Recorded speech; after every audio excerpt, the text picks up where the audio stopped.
Welcome to this reflection on praying with Psalm 27. We will begin by reading the psalm. The Lord is my light and my salvation. Whom then shall I fear? The Lord is the strength of my life. Of whom then shall I be afraid? When the wicked, even my enemies and my foes, came upon me to eat up my flesh, they stumbled and fell. Though a host encamp against me, my heart shall not be afraid. And though there rise up war against me, yet will I put my trust in him.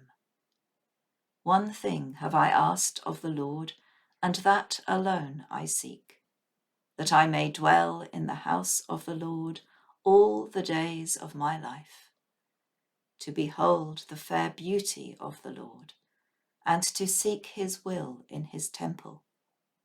For in the day of trouble he shall hide me in his shelter. In the secret place of his dwelling shall he hide me, and set me high upon a rock. And now shall he lift up my head above my enemies round about me. Therefore will I offer in his dwelling an oblation with great gladness. I will sing and make music to the Lord.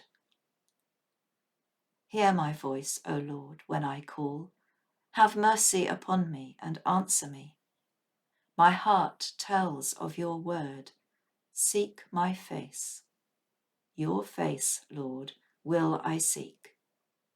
Hide not your face from me, nor cast your servant away in displeasure. You have been my helper.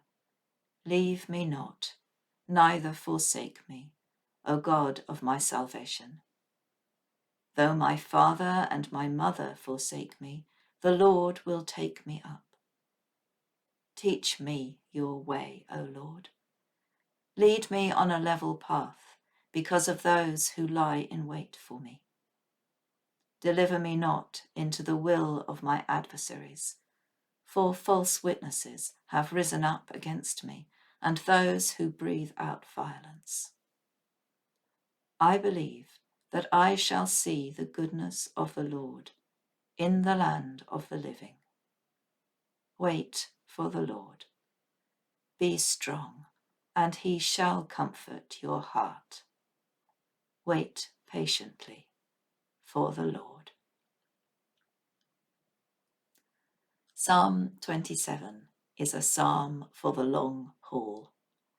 It is the psalm for when yet another rejection letter comes through the post, for when someone has again let us down, for when the illness we thought we'd beaten comes back, or perhaps for a third lockdown. It starts with the most wonderful image of light and expression of confidence. The Lord is my light and my salvation. Whom then shall I fear? In spite of the psalmist's troubles, he is confident in God.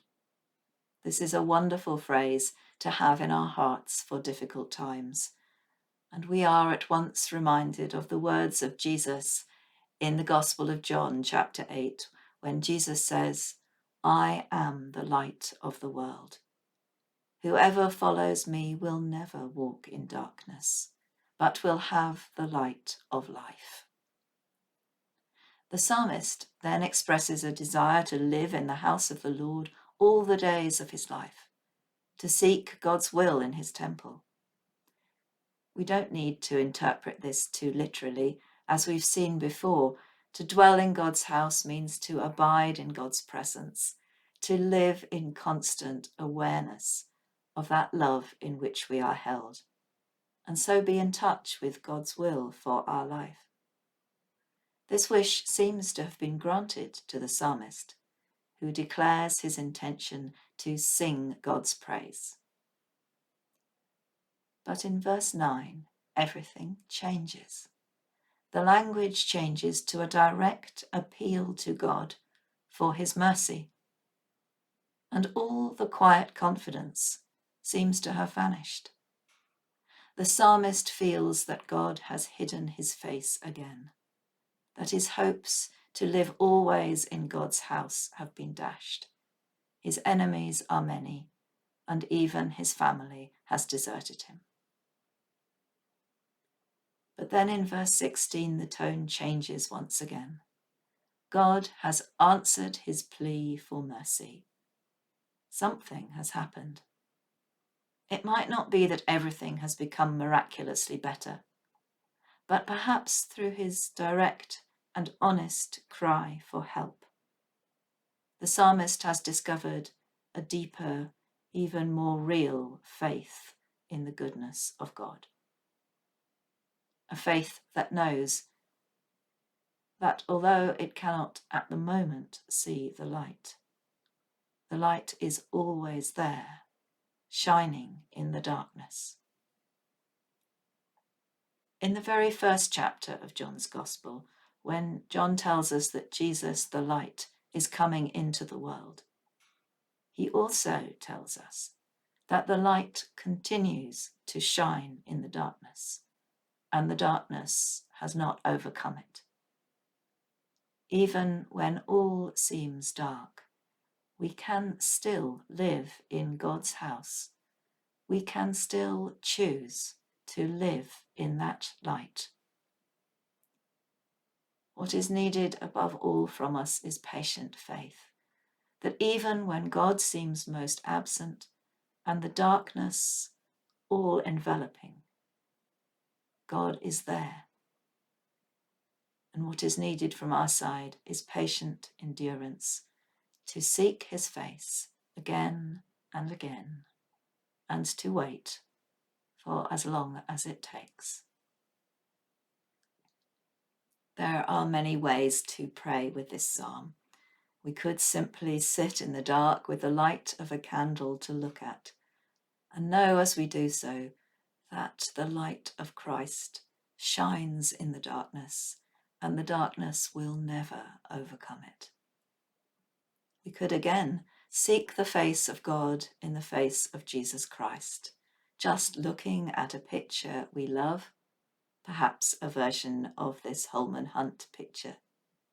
The painters of icons know that we can look through their work and connect with the heavenly reality behind it. This can work for other pictures too.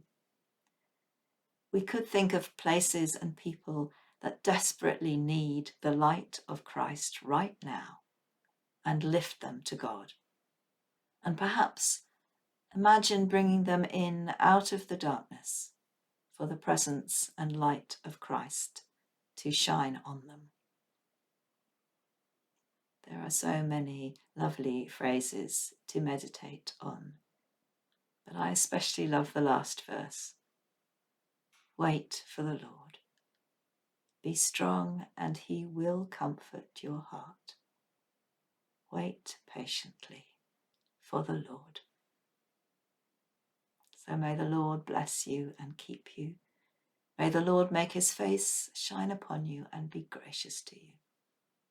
May the Lord lift up the light of his countenance upon you and give you peace.